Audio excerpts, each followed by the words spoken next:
Barges and Boats, written and told by Kiefer Adams. As the midsummer season wore on, the Fat Controller decided to turn to the many waterways of the island. Canal boats and barges were called in to handle the extra work. Bulstrode was one of these barges. He was arrogant and stubborn and was rarely nice at all. Bulstrode's job was to take cargo from the harbours of Brendam and Tidmouth and take them down to small harbours across the island. Already, the other engines didn't get on with Bulstrode, and in the back of the barge's mind, the feeling was very neutral. But not all barges were unfriendly. Percy had managed to make friends with a canal boat named Jennifer. She was very beautiful.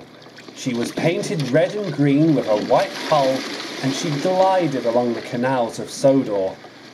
Percy would always tell her how the railway was going, and in return, Jennifer would always tell him how the waters were working out for her. Percy was very grateful to have such a friend, and promised to keep in touch with Jennifer as best he could. But soon, one engine was about to experience the displeasure of barges, and thankfully, it wasn't Jennifer. One morning, Thomas arrived at the junction with Annie and Clarabel. He was very surprised to find the Fat Controller on the platform. "Leave your coaches, please, Thomas.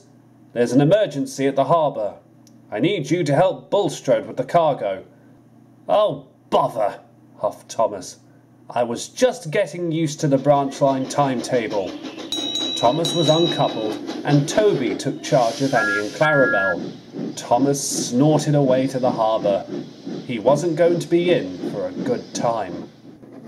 Thomas seethed with rage as he started to help Bulstrode with crates of fish and cargo, which he would deliver by rail.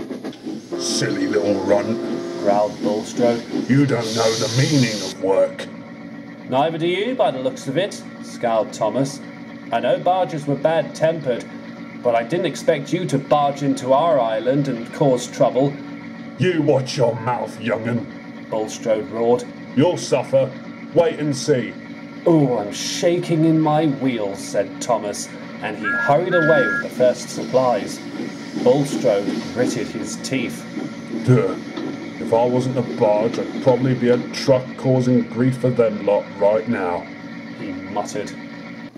Meanwhile, Percy was working along the canal.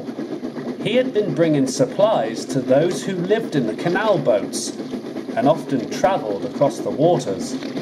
He was just making his way home when he saw Jennifer. She looked miserable.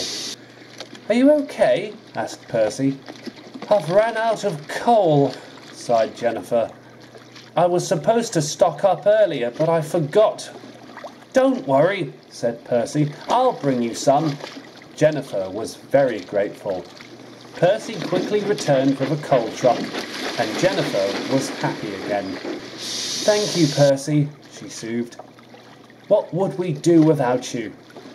Percy gave a small smile as he set off back to the harbour. He had some exciting news to share. When Percy arrived at the harbour, Thomas was in a foul temper. "Barges," he grumbled. "I don't know what the Fat Controller sees in them." "Jennifer's all right," piped up Percy. "All right, some barges," grumbled Thomas. "Besides," said Percy, "Toby's just gone down to the seafront. He's going to be part of a, special attraction." Thomas perked up a little, but then his mood returned to being bitter. "Take my advice, Percy. Don't ever come across a cargo barge. You'll never know what will happen next." Thomas stormed away with his goods. Between you and me, I think we all know exactly what happened when Percy did eventually come across the one and only Bulstrode.